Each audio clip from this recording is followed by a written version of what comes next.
Welcome everyone to the Live Well Caucasia Substance Free Coalition's Coffee with the Coalition Forum.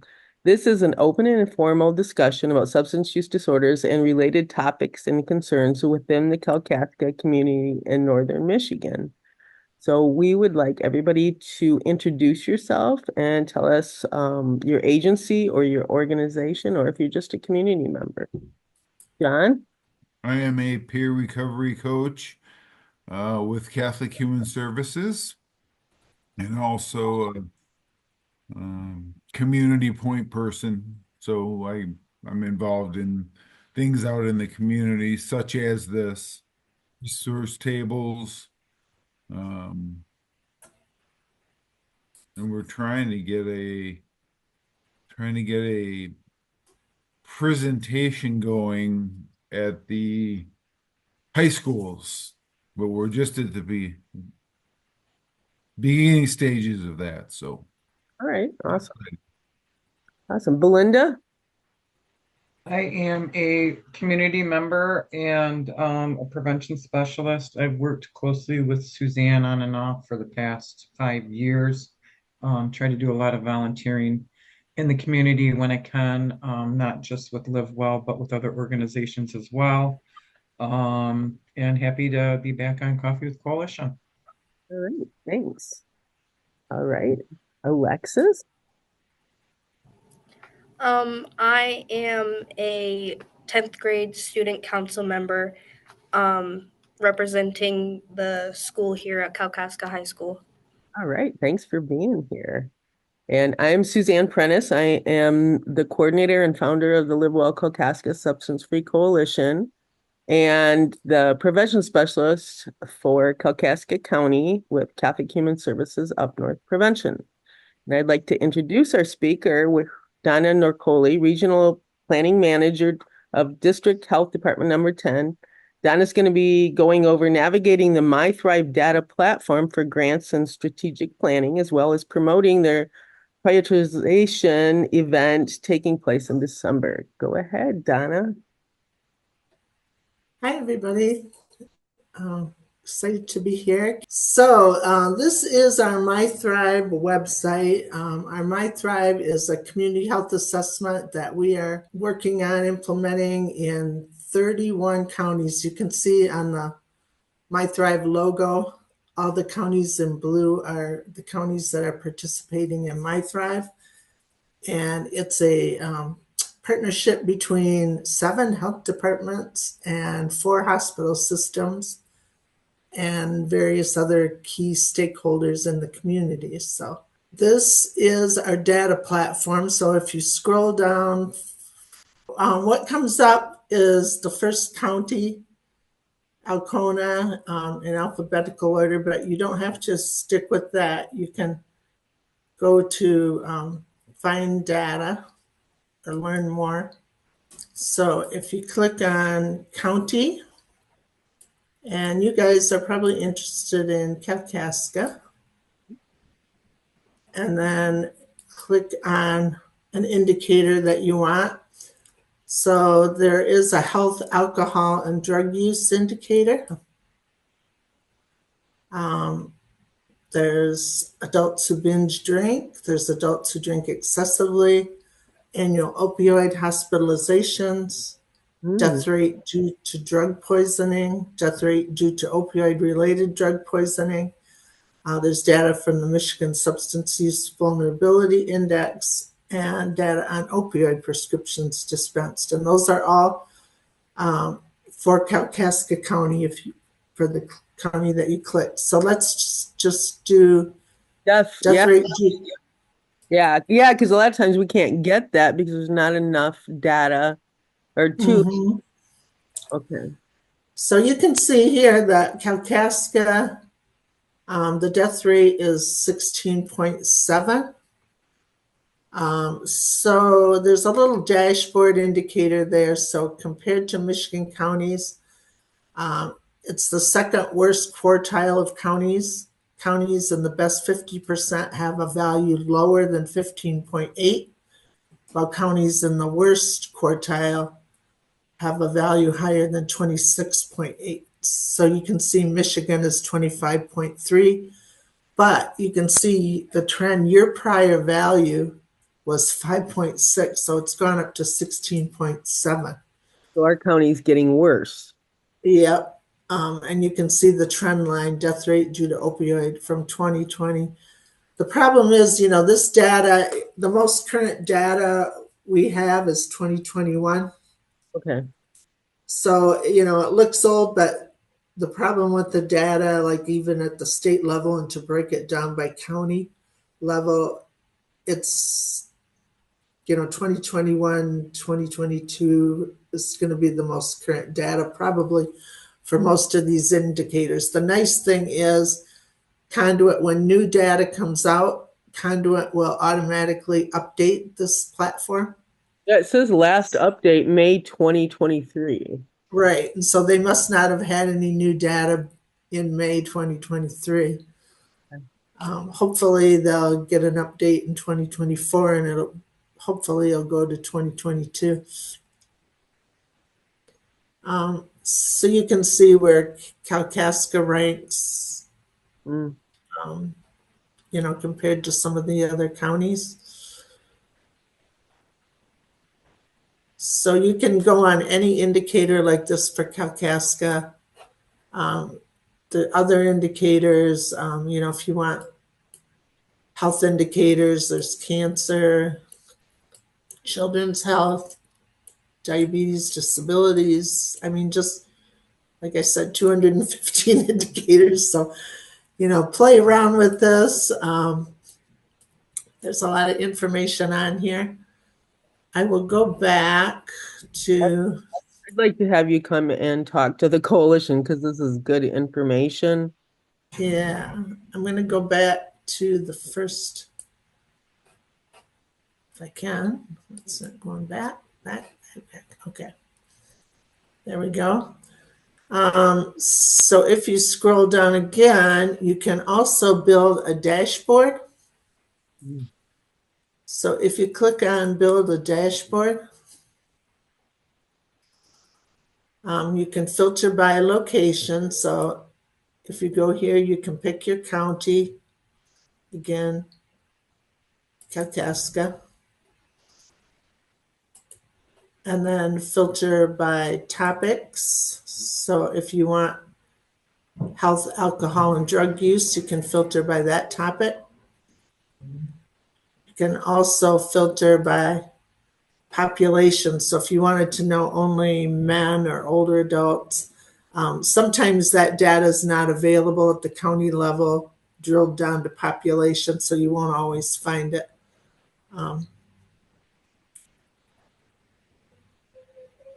And then group by location and search. And so this comes up with the dashboard. So you see all of the indicators for alcohol and drug use for Kalkaska County. So you'll see adults who binge drink, adults who drink excessively, alcohol impaired driving deaths, annual opioid hospitalizations, death rate due to drug poisoning, opioid deaths, the score of Kalkaska County on the Michigan Substance Use Vulnerability Index, and mothers who smoke during pregnancy. So you can see you can have a whole dashboard, and you can save this dashboard and print it out.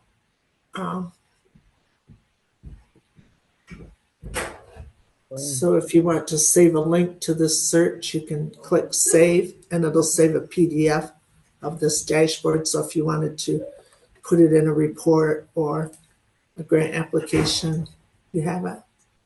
I see Alexis, you have your hand up. Yeah, I was wondering, how do they get all of this information? Like, where do they get their responses from? Good question. So if you go into, let's see, if you go into the home page and you go into a just the regular search. So this Alcona, for example,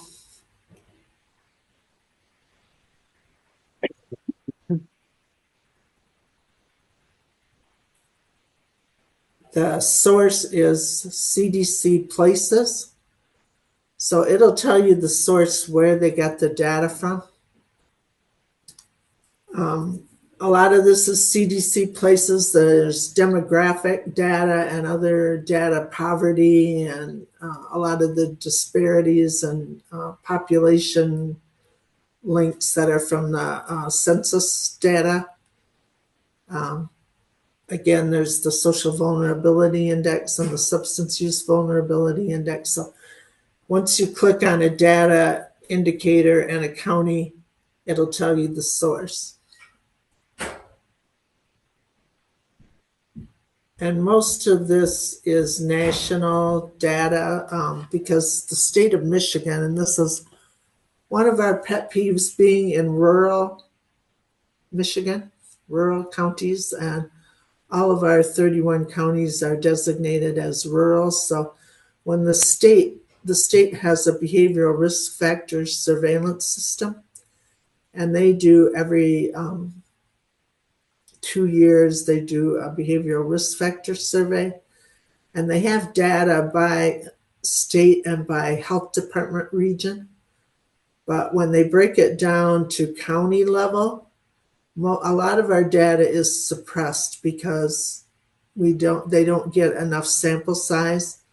So the state data is not really very good for county level data for our rural counties, and that's been a problem. We're trying to advocate because, we pay taxes and the urban counties get their local data and we can't get it. So,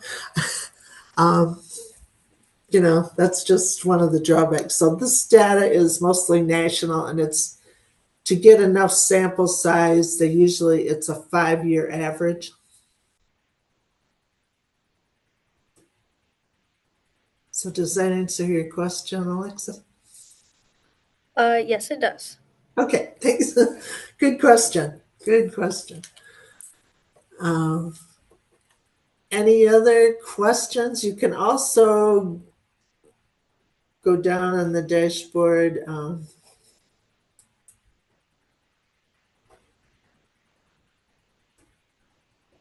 And I encourage you to play around with it. So you can get a demographic dashboard, a disparities dashboard, a health equity index, food insecurity, mental health index. You can build a report. So you can build how you want your report. If you want different indicators in it, in Kalkaska. There's a section for funding opportunities. I don't know how useful it is. It doesn't really have funding opportunities that I use, but there might be something on there somebody would want. And then promising practices. So there's a section that has information on strategies to address some of these health issues. Well, that's a lot of information.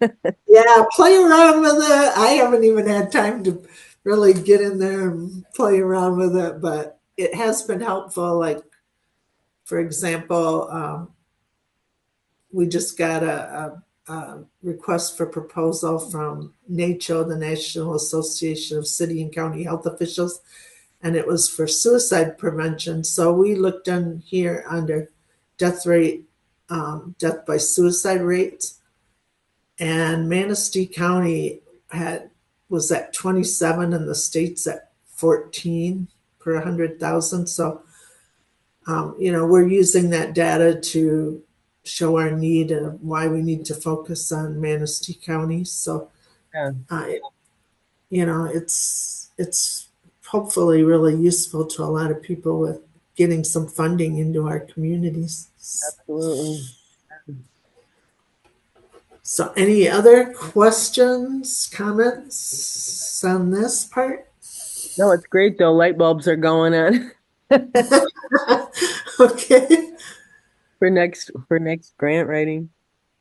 So I'm going to keep this, hopefully this will work if I keep the screen up to share.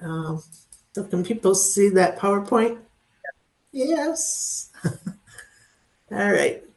So I wanted to talk to you about what's going on with MiThrive and where we're at in the process of developing our community health needs assessment report. Just a little level setting background on the MiThrive infrastructure. We have a steering committee and a core team. So our core team is made up of the director, who is at Health Department of Northwest Michigan. And then we have a lead for each of the assessments. We've done 3 assessments. And then our epidemiology team, our epidemiologists have put together a lot of reports using the data. Community engagement leads, I'm one of those for the North Central Shire to promote all the activities going on with MiThrive and to get people engaged in the process. So you guys are in the Northwest region, and the Northwest has a roundtable. I don't know if you're on the list for the roundtable meetings, but Kyle MCHES from Grand Traverse County Health Department leads the Northwest Roundtable group. So if you would like to join that, just email me and I can get you connected. So these are the 3 assessments that I mentioned that we did. We did a community partner assessment. We had 75 community partners participating across the 31 counties. And they looked at their systems, processes, and capacities as a network for community partners together to address health inequities. We got a lot of good information from that as what our key partners and stakeholders are doing in the region. Our community status assessment, part of that is the secondary indicators for on the data platform. And then we did a community survey. Some of you may have taken that survey. We got responses from about 3,500 residents across the 31 counties. Not as high as we'd hoped, but it was harder to get people to take a survey than we expected. So, but we did get good information. And then we had our community context assessment, which we did a photo voice project, and we did some asset mapping. So we did have at least 1 photo voice submission from every county. So we had 63 submissions and 140 photos captured. And those photos were looking at things in your community that promote health and also things in the community that may be a barrier to health. So for the Northwest Shire that Kalkaska's in with 4 of our DHD 10 counties, Wexford, Misaki, Manistee, and Kalkaska, and then further north, so Grand Traverse and all, Benzie, Leelanau, Charlevoix, Emmett, those counties.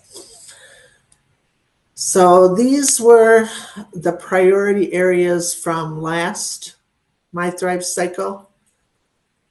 So what was prioritized for the Northwest Shire to work on was chronic disease, housing, access to health care, and mental health and substance use.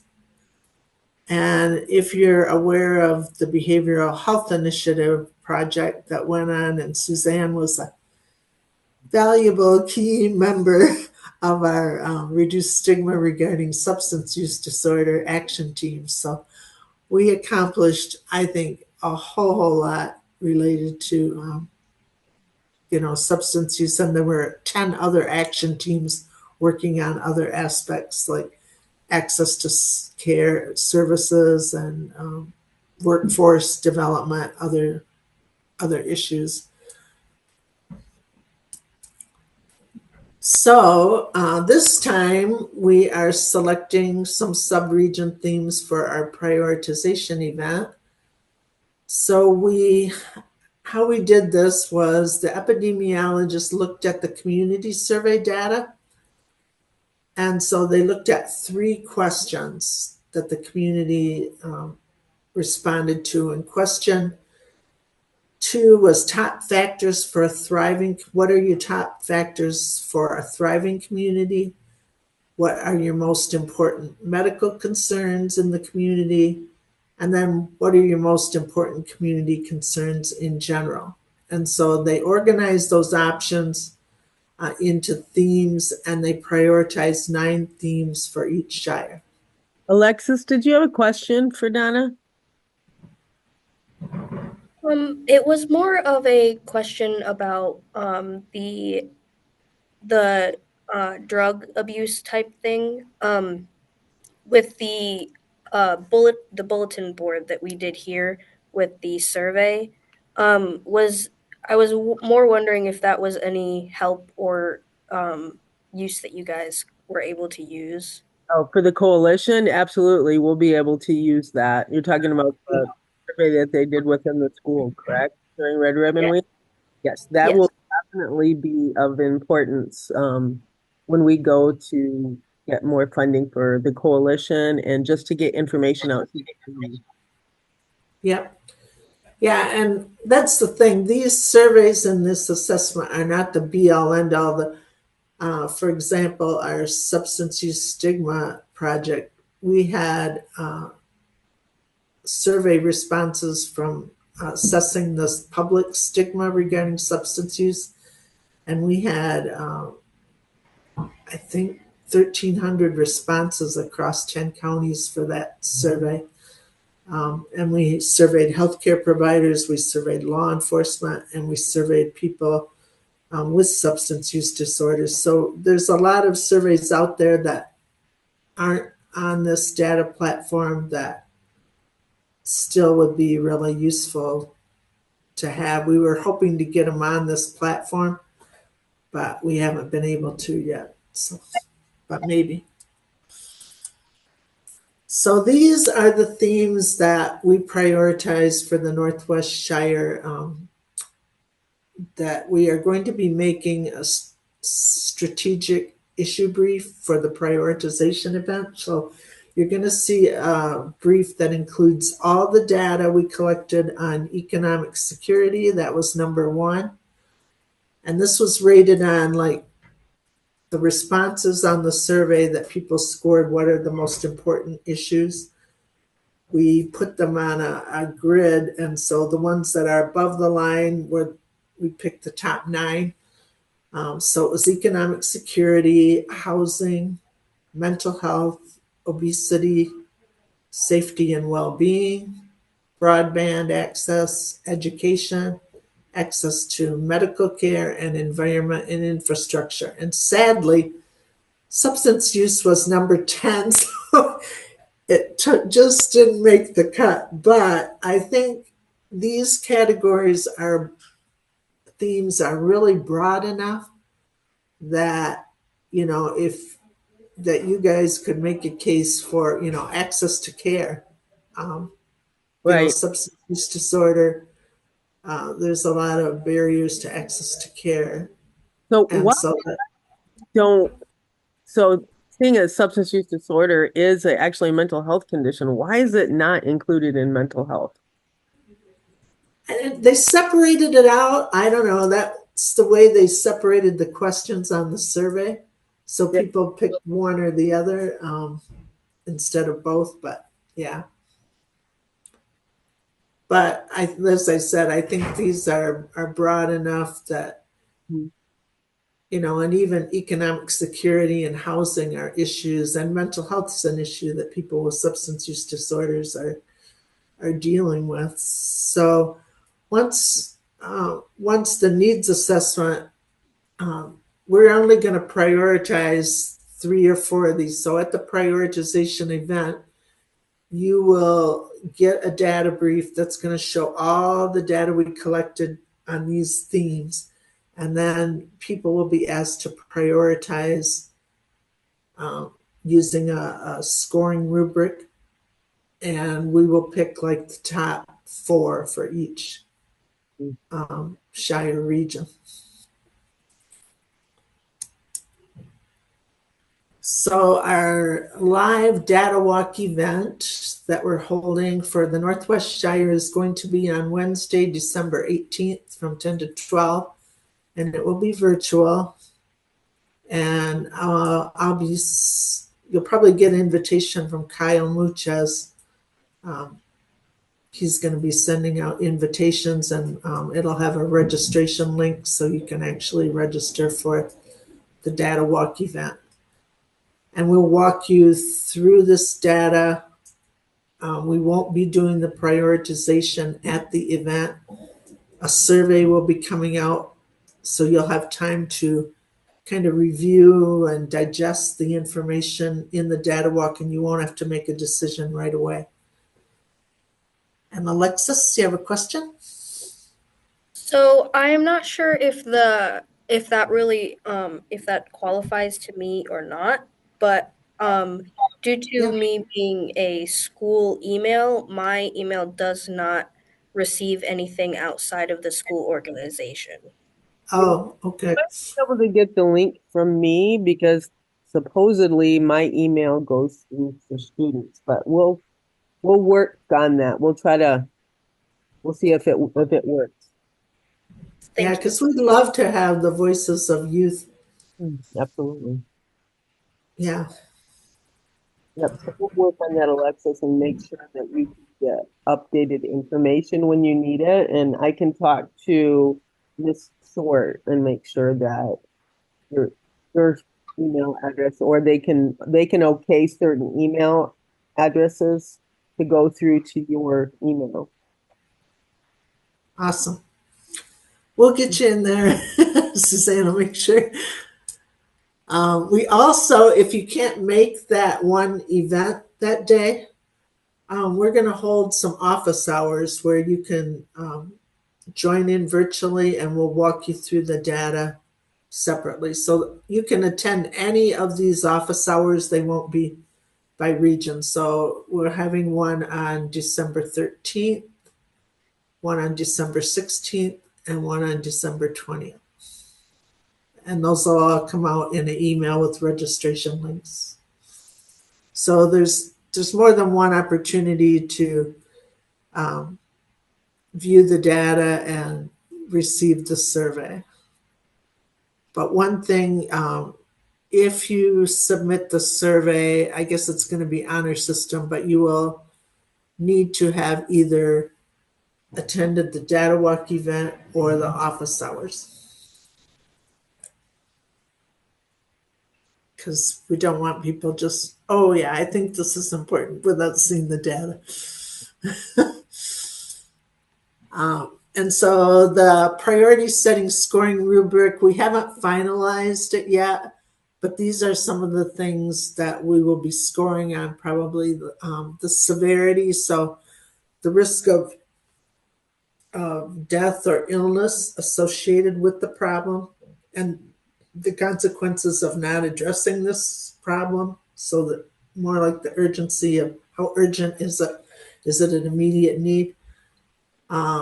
Another criteria is magnitude. So looking at how many people are really impacted by this problem. And then the impact, what effect does it have on health and well-being and quality of life? And health equity is the degree to which inequities and disparities exist. And then, is it sustainable? And this is pretty key. So do we actually have the resources, capacity, partnerships, and commitment to sustain the work? Because it's no sense like pie in the sky, oh, we're going to, I don't know, get everybody affordable housing, and we really don't have we may not have the capacity to really do that. So So the priority setting scoring rubric must be completed by December 20th. So problem was Christmas was in there, so it didn't really give us a lot of time after the data walk events. So it'll be, quick turnaround to actually do your prioritization and get it submitted back into us. Because we figure Christmas week everybody's gone, and our deadline, we contracted with the hospitals and they put in a lot of money and they expect us to have this done by the end of December. So we're on a tight timeline. And as I said, everybody that submits the scoring rubric must have participated in the data walk event or the office hour session. And these are just some resources you can find on the MiThrive website. If you go to that website, you can see a vision video that talks about MiThrive. You can see the what's going on in this cycle. You will be able to see some county level reports. So each county will have a data report. It's pretty overwhelming. It was overwhelming for me, and I love data, but the Alcona report is like 88 pages of data. So, but if somebody is looking for something in particular, it might be useful. There's a strategy guide with promising practices and evidence-based strategies. Once the community health needs assessment is completed, then it's going to be up to the roundtable groups in each region to develop a strategic plan or a work plan to how they want to address the priority areas. You can also subscribe to a digital newsletter here, and there's contact information for the director of MiThrive. And I think that's it yeah. So thank you guys for giving me this opportunity to share. Spread the word. Like I said, you'll be getting an invitation to the data walk and the office hours. Feel free to share it with, partners. Especially we want people with, we really want to really make an effort to send it out to people with lived experience or people with, experiencing disparities or inequities, to get communities in this. So it's not just decision makers at the table from the top down saying this is what we need to do. All right. Any questions?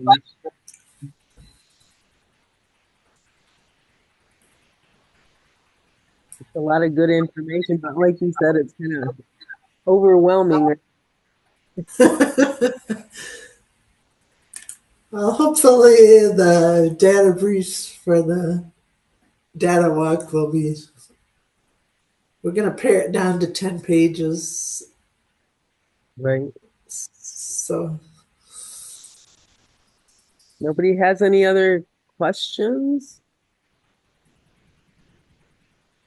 I just agree with you, Suzanne, that substance use disorder should be grouped in with mental health. It shouldn't be slotted out of that category. Yeah, we run into that a lot where it's still, I think even on the state level, it's separated a lot. Right? Wouldn't you say, Donna? yeah, and last MiThrive cycle, they were grouped together. Yeah. Yeah, because a lot of times they go hand in hand, so. And there's still major issues within the community with substance use disorder. Although I guess the last data from the state shows that overdose is going down, and they believe that directly related to the availability of naloxone within the community. So placing all these naloxone distribution out has the overdose, which is amazing. And hopefully we can continue to provide that in the areas that don't have naloxone available. And that's one thing our coalition's working on within our county. One thing I wish would have made it on there, although it can make it under some of the, like I said, I love it, the themes are broad enough, but we just, in the North Central Shire, we just hosted 2 workshops on social connectedness. And we had a national group, Healthy Places by Design, come and provide the workshop. And was quite eye-opening, and so we had people, they had an exercise where they had a platform called Mentimeter, and it's like a poll, and so they asked people like, okay, what are some of the barriers to social connectedness? And they made a word cloud out of all the answers that people had, and right in the middle in both workshops. We had one in Lake County, and we had for the DHD 10 counties, and we had one in Clare County for the Central Michigan District Health Department counties. And both word clouds, stigma was like bold front and center. Like that's what most people answered was a huge barrier to social connectedness. And I think that impacts, mental health and substance use disorder. There's so much stigma.